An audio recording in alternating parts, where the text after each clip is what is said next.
Selling my husband's alibi was my perfect revenge for his affair. I never imagined it would unearth a secret so dangerous. It brought armed police to my door. The low rumble of a heavy-duty truck pulling into my driveway was the only sound that mattered in the world. I stood by the living room window, peering through a gap in the blinds, my heart hammering against my ribs like a trapped bird. Outside, a gleaming Ford F-250, the kind that looks like it could tow a house, came to a stop. A man in a baseball cap and a faded flannel shirt hopped out, looked at our house, then glanced at the pride and joy of my husband's life sitting on its trailer by the garage. He grinned, a wide, satisfied smile. That was Dave, the buyer. My hand trembled as I let the blind fall back into place. My husband, Mark, wasn't a bad man. At least that's what I used to tell myself. He was charming, hardworking, and when he smiled at you, you felt like the only person on earth. We had a good life, a comfortable house in the suburbs, 2 cars, no kids yet, but we were trying. From the outside, we were the picture of quiet happiness. And at the center of that picture, for Mark at least, was the alibi. That's what he called his boat. A sleek 22-foot center console fishing boat that he'd saved for years to buy. At first I loved the alibi too. I loved the name, thinking it was a cute, harmless joke. "It's my alibi for when I need to escape work," he'd say, winking at me. We'd spend summer weekends out on the water, just the 2 of us. I'd pack a cooler with sandwiches and beer, and he'd handle the gear.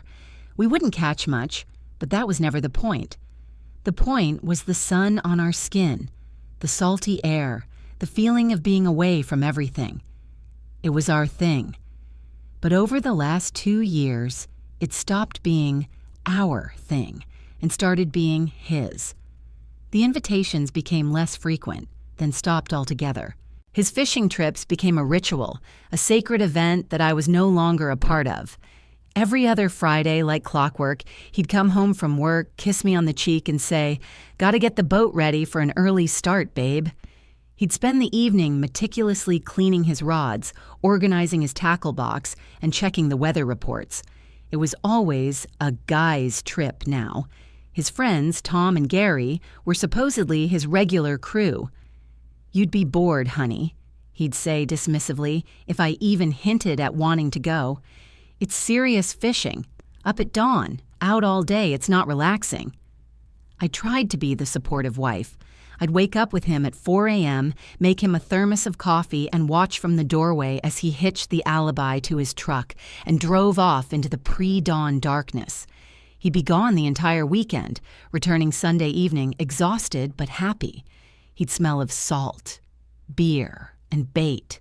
He'd be sunburned and full of stories about the one that got away, but he never ever brought home any fish, not once in the last year. "Bad luck," he'd shrug. "The bite just wasn't on."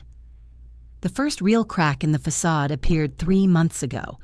Mark was on one of his trips, and I was doing our finances. I opened the credit card statement and was scrolling through the usual charges: gas, groceries, a power tool from Home Depot, when a charge caught my eye. The Gilded Anchor Inn, $485.50. I Googled it. The Gilded Anchor Inn was a ridiculously expensive boutique hotel in Port Townsend, a quaint, romantic little seaside town known for its art galleries and cozy restaurants. It was also a solid 100 miles north of the marina, where he supposedly launched his boat with Tom and Gary. There was no good fishing there, but there were plenty of romantic getaways. My stomach turned to ice. I confronted him when he got home, trying to keep my voice steady. I showed him the statement on my tablet. He barely glanced at it. "Oh, that," he said, laughing it off. "Yeah, the fishing was a bust, so Tom suggested we head up the coast and grab a decent meal. We decided to just crash there for the night instead of driving all the way back. It was a last-minute thing." It was a plausible lie, plausible enough that I wanted to believe it, but something in his eyes, a flicker of panic he couldn't quite hide, told me otherwise. The suspicion, once planted, grew like a weed. I started noticing things. His fishing gear, which should have been caked in salt and grime, always looked a little too clean when he got back. His phone, which used to be left lying around, was now permanently in his pocket and password protected. One Sunday, when he was unpacking his truck, a faint scent of perfume, something floral and expensive, definitely not my scent, clung to his fishing jacket. When I asked about it, he said, "Must have been the waitress at the diner we stopped at. She practically bathed in the stuff." He always had an answer, a smooth, easy answer that made me feel crazy for even asking. The final, undeniable proof came last week. He was in the shower, and his phone, which he'd left on the nightstand, buzzed with a notification. It was a photo preview from a number I didn't recognize. My hand shook as I picked it up. Even through the lock screen, the picture was crystal clear. It was Mark on the deck of the Alibi, silhouetted against a beautiful sunset. He wasn't holding a fishing rod. He was holding a woman. Her back was to the camera, but her blonde hair was unmistakable. Her head was on his shoulder, and his arm was wrapped tightly around her waist as he kissed the side of her head. The text underneath the preview read, "Missing our sunsets on the Alibi. Can't wait for Friday. XOXOC." In that moment, something inside me didn't just break, it vaporized. The grief was instant and overwhelming, but it was quickly consumed by a cold, sharp, crystalline rage. His boat, his precious alibi. It wasn't just a boat, it was the scene of the crime. It was the vessel for his lies, the very thing that gave him the freedom to betray me weekend after weekend. He loved that boat more than anything, more than me.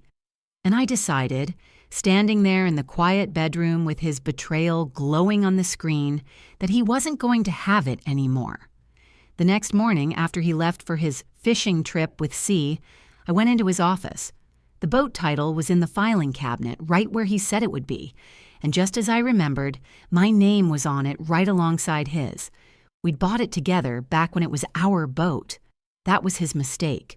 Within an hour, I had taken a dozen high-quality photos and posted an ad on every boat-selling website I could find. I listed the Alibi for 20% below its market value. My phone started ringing almost immediately. Dave was the third caller. He sounded genuine, experienced, and most importantly, he had the cash and could pick it up this weekend. Today. My phone buzzed in my pocket, pulling me back to the present. I glanced at the screen. It was a text from Mark. "Heading home, babe. Another bust, no fish, but a great relaxing trip. See you in an hour. Love you." A bitter laugh escaped my lips. An hour. I had less than an hour. The doorbell rang, the chime echoing through the silent house like a gunshot. Dave was at the door, smiling, holding a thick envelope that I knew contained a certified bank check for $32,000. This was it, the point of no return. My hand felt numb as I reached for the doorknob, the cold brass a stark contrast to the fire burning in my veins. I swung the door open, forcing a smile that felt like it might crack my face in two. "Dave? Hi, I'm Sarah." He took off his baseball cap, revealing a fringe of sandy hair, and gave me a firm, friendly handshake. "Pleasure to meet you, Sarah. Wow, she's even better looking in person." He was staring past me, his eyes fixed on the Alibi. His enthusiasm was so genuine it almost made me sick. "Well, she's been well cared for," I said, my voice sounding distant and thin. I led him around the side of the house, my feet crunching on the gravel of the driveway. Each step felt momentous, a beat in a drum solo that was building towards a crashing finale. He walked around the boat, running his hand along the smooth fiberglass hull, peering into the compartments, checking the outboard motor. He was thorough, professional. He knew what he was looking at. "My husband, he'll be sad to see her go," I offered, the words tasting like ash in my mouth. "It was a tough decision, but we need the money for a down payment on a house." The lie came easily, smoothly. I was getting good at them. I felt a kinship with Mark in that moment that I despised. "Oh, I get that," Dave said, nodding sympathetically. "A good boat or a good house? That's a tough one. Well, his loss is my gain, I suppose. I've been looking for a rig like this for years." He pulled the certified check from its envelope and handed it to me. I looked down at the slip of paper. $32,000. It felt like 30 pieces of silver. I tucked it into the back pocket of my jeans. "The title and the bill of sale are on the kitchen counter," I said, leading him inside. The air in the house felt thick, suffocating. I spread the documents out on the cool granite. He read them over carefully while I held my breath. Then he picked up the pen. I watched his hand move, signing his name on the line that would transfer ownership. Then he slid the title over to me. "Your turn."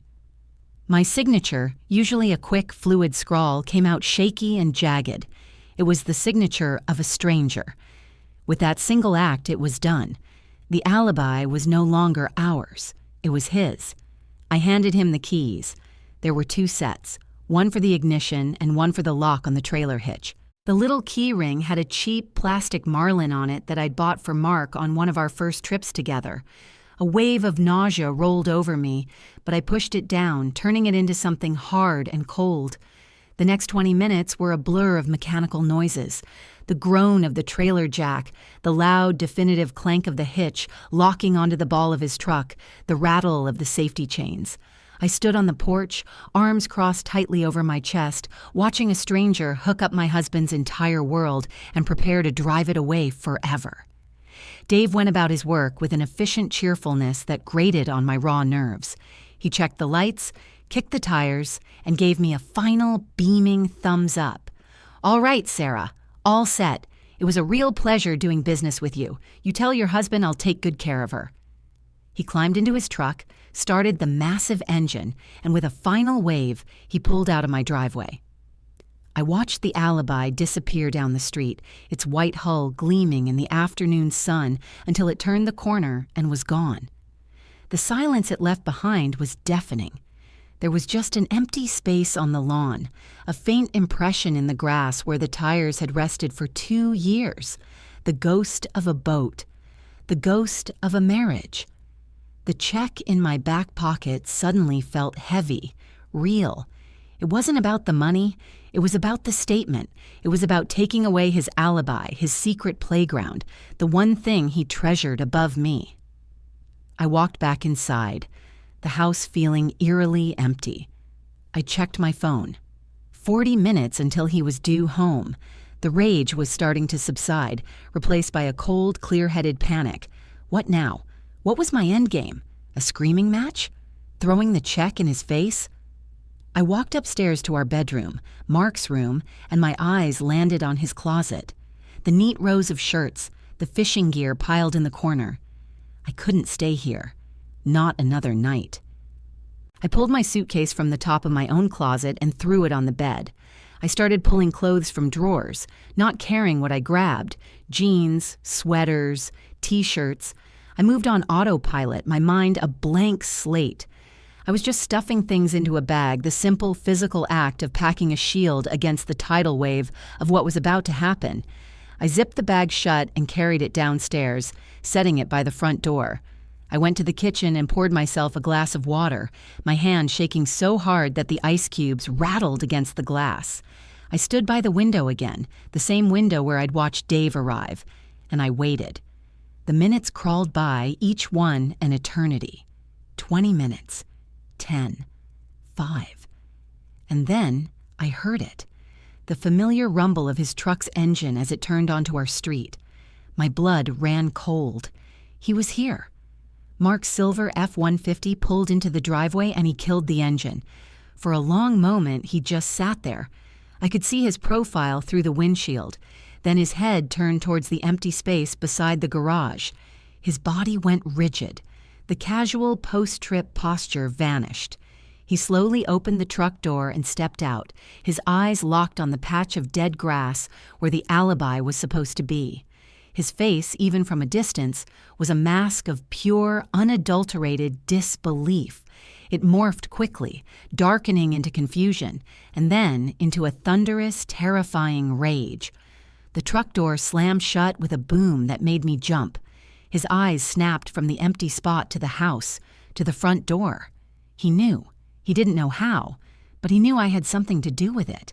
His footsteps pounded on the pavement, fast and heavy, a furious, vengeful rhythm coming straight for me. I heard his keys jangle, then the metallic scratch as he jammed the key into the front door lock. The lock clicked, and the door flew open with such force that it slammed against the interior wall, the sound echoing through the house like a gunshot. Mark stood framed in the doorway, his face a thundercloud of fury I had never seen before. His usual easygoing tan was gone, replaced by a blotchy red flush that crawled up his neck. His knuckles were white where he gripped the doorknob, and his chest was heaving. "Where is it?" he growled, his voice a low, menacing rumble that bore no resemblance to the man I married. He didn't say hello. He didn't ask how I was. His world had been reduced to a single, missing object. I stood my ground in the middle of the living room, the cold glass of water still in my hand. I met his wild eyes and held his gaze. "Where is what, Mark?" I asked, my own voice surprisingly steady. The cold rage had returned, forming a protective shell around my fear. "Don't play dumb with me, Sarah," he snarled, taking a step inside and letting the door swing shut behind him. He kicked my suitcase, which was sitting by the door, sending it skittering across the hardwood floor. "My boat, the alibi. Where is it?" I took a slow, deliberate sip of water before answering. "I sold it." The 3 words hung in the air between us, heavy and immutable. For a second, he looked utterly baffled, as if I'd just started speaking a foreign language. His rage-contorted face slackened into pure disbelief. "You what?" he whispered, the sound barely audible. "I sold it," I repeated, louder this time, letting the words land with their full weight. I reached into my back pocket, pulled out the folded certified check, and tossed it onto the coffee table between us. It fluttered open, displaying Dave's neat signature and the staggering sum. "The buyer picked it up about an hour ago, a very nice man named Dave. He promised to take good care of her." Mark stared at the check, then back at my face, his mind clearly struggling to process the reality of the situation. The color drained from his face, leaving him pale under his sunburn. You can't have," he stammered. "The title. You can't sell it without the title." "My name was on the title too, remember?" I reminded him gently. "We bought it together, back when it was our boat." That last sentence seemed to snap him out of his shock, reigniting his fury. "Are you out of your mind?" he roared, his voice cracking. He lunged forward, not at me, but towards the coffee table, snatching up the check. He looked at it as if it were a venomous snake. "This is a joke. This is some kind of sick, twisted joke." "The only joke," I said, my voice dropping, "is our marriage. The only joke is you thinking I'm stupid enough to believe you've been fishing with Tom and Gary every other weekend for the past year." His head shot up. The panic I had seen in his eyes months ago when I'd found the hotel charge was back, tenfold. He was cornered, and he knew it. "What are you talking about?" he blustered, but the denial was weak, transparent. "I'm talking about C," I said, the initial landing like a punch. I watched him flinch, his eyes widening in horror. The confirmation I needed was written all over his face. "I saw the picture, Mark. The text. On your phone. You kissing her on your precious alibi. It seems your alibi was more literal than I thought." He opened his mouth, then closed it again. He had no smooth, easy answer for this. For the first time, he was speechless. He sank onto the edge of the sofa, the check clutched in his hand, looking utterly defeated. The fight seemed to drain out of him, replaced by a desperate, pathetic pleading. "Sarah, baby, listen," he began, his voice suddenly soft and cajoling. "It's not what you think. She doesn't mean anything. It was a mistake, a stupid mistake." "A stupid mistake you made every other weekend for 2 years?" I shot back, my voice dripping with sarcasm. "On the boat we bought together? The boat you told me I'd be bored on?" "I can fix this," he pleaded, his eyes searching mine for any sign of weakness. "We can fix this. I'll end it. I'll never see her again. We can buy the boat back. We'll call the guy, tell him it was a mistake, a misunderstanding." The sheer audacity of it left me breathless. Even now, his first instinct was to save his boat. Not his marriage, not his integrity. His boat. The symbol of his betrayal. A laugh, harsh and humorless, escaped my lips. "No, Mark, we can't fix this. And you are not buying that boat back. That money is mine. Consider it a severance package." His pleading expression hardened again as he realized I wasn't going to fold.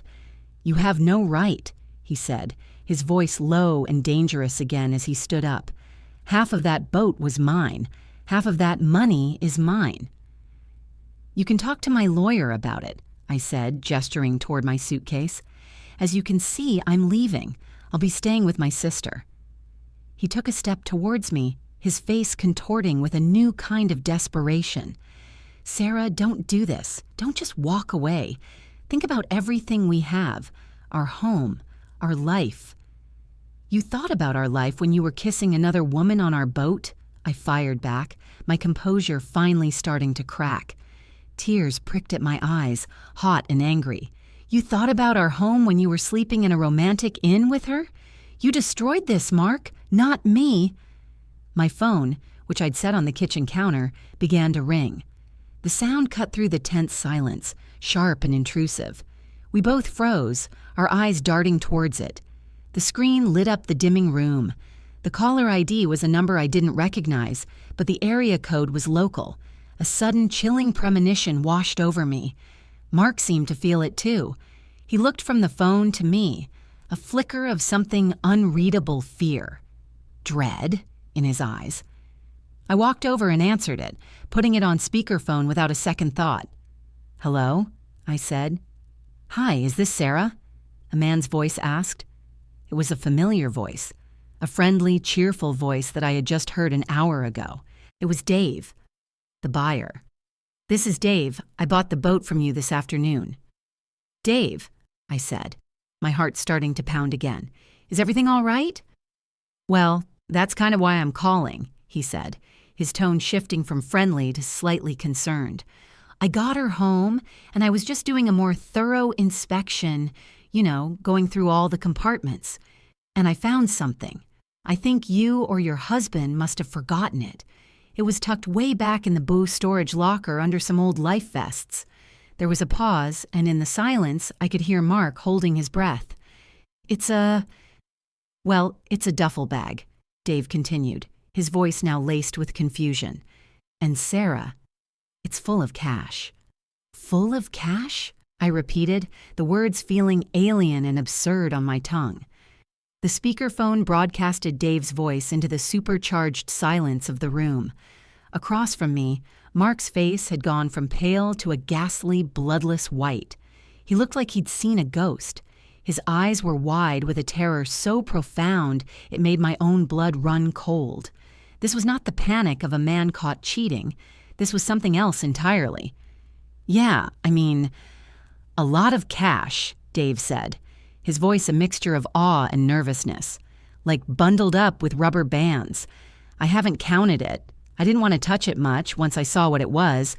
But Sarah, it's got to be, I don't know, tens of thousands of dollars, maybe more. I figured you'd want it back right away. This must be your emergency fund or something." My mind was reeling. I looked at Mark, who was frozen in place, his horrified gaze locked on the phone as if it were a ticking bomb. He hadn't been saving for a secret gift. This wasn't gambling winnings. A duffel bag full of bundled cash hidden in a secret compartment of his alibi screamed of something illegal, something dangerous.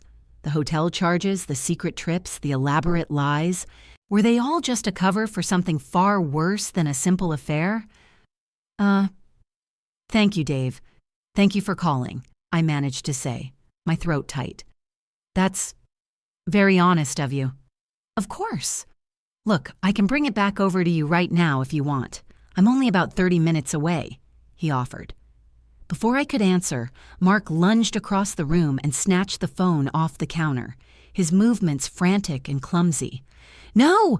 he yelled into the phone, His voice strained and high-pitched. Don't bring it here. Where are you? I'll come to you. I'll come get it right now." On the other end of the line, Dave was clearly taken aback. Okay. Is this her husband?" "Yes, just tell me where you are," Mark demanded, his knuckles white as he gripped the phone. I could hear the suspicion in Dave's voice now. "Look, man, I don't know. This feels a little weird. I think I'd rather just bring it to the address on the bill of sale. Drop it with your wife." "No!" Mark's shout was so loud it distorted the speaker. He was sweating now, beads of perspiration popping up on his forehead. "Listen to me. That money, it's not what you think. It's complicated. Just stay where you are. I'm on my way." He rattled off a demand for Dave's address, and after a moment of hesitation, Dave reluctantly gave him the name of a suburban street a few towns over. Mark ended the call without another word and threw my phone onto the sofa. He turned to me, his eyes wild with a desperation I couldn't begin to comprehend. "I need the keys to your car," he said, his voice a low, urgent command. I just stared at him, my mind trying to piece together the fragments of this new, terrifying reality. His affair with C suddenly seemed like a quaint, almost insignificant transgression. This was bigger, darker. The boat wasn't just a love nest, it was a tool for something else. "What is going on, Mark?" I asked, my voice barely a whisper. "What is that money?" "You don't need to know," he snapped, his gaze darting around the room as if looking for an escape route. "Just give me your keys.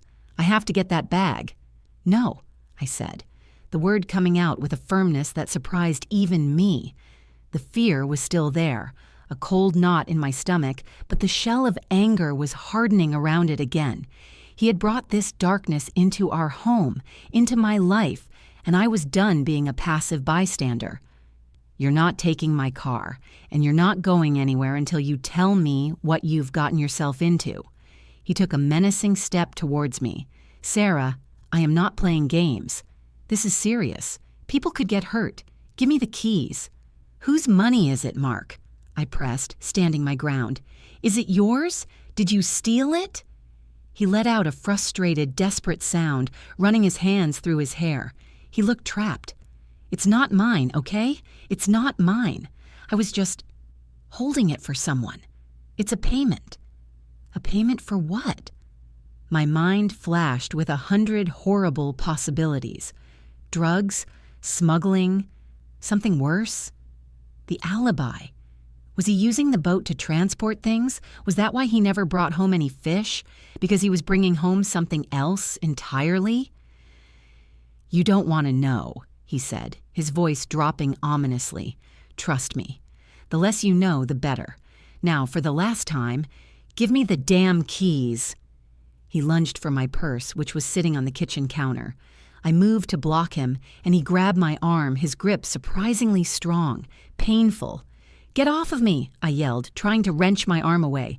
His face was inches from mine, his eyes burning with a terrifying mix of rage and raw fear. "You did this," he hissed, his grip tightening. "You and your stupid, petty revenge. You had to sell the boat. You had no idea what you were messing with, did you? You've just put us both in incredible danger." Suddenly, the house was flooded with flashing red and blue lights. They strobed through the windows, painting the walls in silent, pulsing waves of color. We both froze, his hand still clamped around my arm. The sound of sirens, distant at first, grew rapidly louder, culminating in a deafening wail as multiple vehicles screeched to a halt directly in front of our house. Doors slammed. Heavy running footsteps pounded on the pavement outside. Mark's face fell. The fury, the desperation, all of it evaporated, replaced by a look of absolute soul-crushing despair. His grip on my arm loosened, and his hand fell away.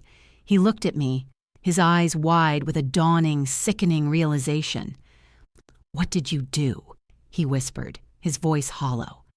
Before I could even process the question, a deafening crash exploded from the front of the house. The front door, the one he had slammed open just minutes before, splintered and flew off its hinges as a battering ram smashed through it. The living room was instantly filled with dark-clad figures, men in tactical gear with the word "police" emblazoned in bold white letters across their chests. They held rifles, all of them pointed directly at my husband. "Police! Hands up! Get on the ground now!" The lead officer screamed, his voice amplified by the chaos. Mark slowly, dazedly, raised his hands into the air. His eyes were locked on me, his expression a toxic cocktail of betrayal and disbelief. It was clear what he was thinking. He thought I had called them. He thought this was all part of my plan. But as I stood there, paralyzed with shock, my heart hammering against my ribs, I saw something that made the blood freeze in my veins. The lead officer, the one shouting commands, was looking past Mark. He was looking directly at me, and he knew my name. "Sarah Morgan," he yelled over the commotion. "We got a call. Are you safe?" It took me a second to understand. The call. Dave. He hadn't just called me. When Mark started screaming at him on the phone, when he realized something was very, very wrong, he must have hung up and made another call. He'd called the police, and he'd given them our address. The world narrowed to a tunnel. At one end were the heavily armed police officers, a wall of black tactical gear and focused intent. At the other was Mark, his hands in the air, a caricature of surrender. And in the middle was me, a deer in the headlights of a multi-car pileup I had unknowingly caused. My mouth was dry. I could only manage a weak, jerky nod in response to the officer's question. "Yes," I croaked, "I'm safe." That was all they needed. In a flurry of controlled, violent motion, 2 officers swarmed Mark, slamming him face first against the wall. The sound of his body hitting the drywall was a dull, sickening thud.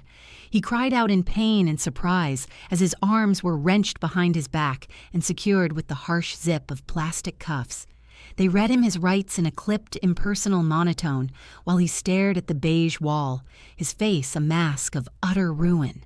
The charming husband, the weekend fisherman, the secret lover, all of it was gone, stripped away to reveal a desperate, terrified criminal.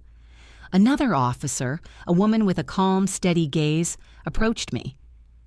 "Ma'am, are you injured?" she asked, her eyes scanning me for any sign of harm. I shook my head, unable to speak. "Can you tell me what happened?" The story tumbled out of me in a fractured, breathless torrent. I told her everything, the fishing trips, the suspicious charges, the other woman, the text message, selling the boat. I told her about Dave's phone call, about the duffel bag, about Mark's terrifying reaction. As I spoke, I watched them lead my husband, my partner of 10 years, out of the house in handcuffs. He didn't look at me as they guided him past. He just stared straight ahead, his expression vacant, as if he'd already left his body and this life behind. The next few hours were a blur of questions, statements, and flashing lights. Detectives arrived, and our house became a crime scene. They were professional, almost gentle with me, but their questions were sharp and probing. They wanted to know everything Mark did, everywhere he went, everyone he spoke to. I answered as best I could, but it felt like I was describing a stranger. The man they were investigating, a man involved with a local smuggling ring that used recreational boaters to move large sums of illicit cash up and down the coast, was not the man I thought I had married. The sea I had hated so viscerally turned out to be just a small piece of the puzzle. Her name was Claire, and she was little more than a bored trophy wife from a neighboring town, a convenient and genuine-looking prop for his romantic getaway cover story. The real betrayal, the detectives explained, wasn't just the affair. It was the risk he had exposed me to. The people he was working for were not forgiving. Selling that boat, inadvertently intercepting their cash, had put a target on both our backs.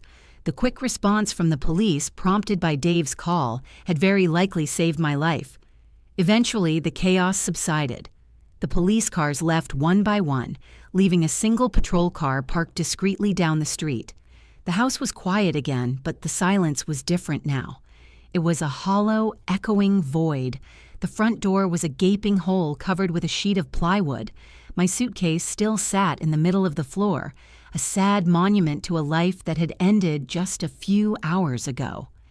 I sank onto the sofa, the same sofa where Mark had pleaded for a second chance, and for the first time that day, I cried.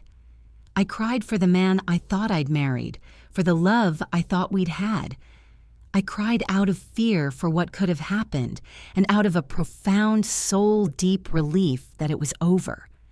I wasn't just crying for the end of my marriage. I was mourning the death of a decade-long illusion. The next day, I had my sister come and help me pack. We moved through the house like ghosts, boxing up my life, separating my belongings from his. Every object held a memory, now tainted. The photograph on the mantelpiece of us smiling on the alibi years ago felt like a cruel joke. I took it down and slid it into a box destined for the trash. My lawyer handled everything.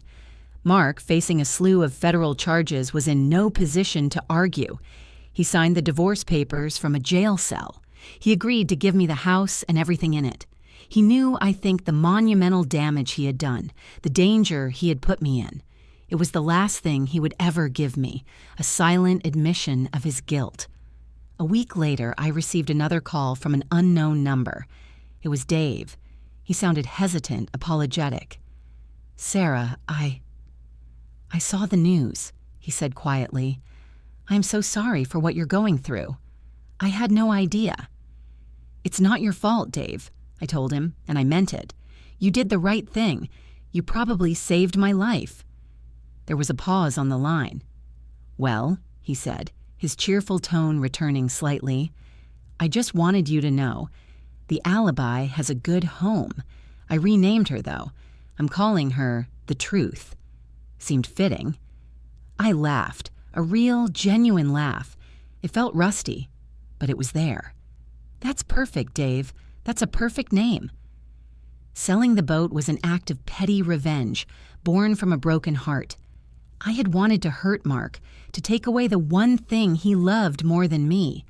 I had no idea that in doing so, I was actually pulling the pin on a grenade he had been hiding in our life. In trying to destroy his secret world, I had inadvertently stumbled upon a much darker one, and, in the process, saved myself from it. As I drove away from the house for the last time, I didn't look back. There was nothing there for me anymore. I had the check from the sale, the divorce papers, and a future that was terrifyingly, wonderfully blank. I had lost a husband and a home, but I had gained something far more valuable. Like the boat he had used to deceive me, I had been given a new name. I was no longer a victim of his lies. I was a survivor. And for the first time in a very long time, I was sailing into my own waters, finally, truly free.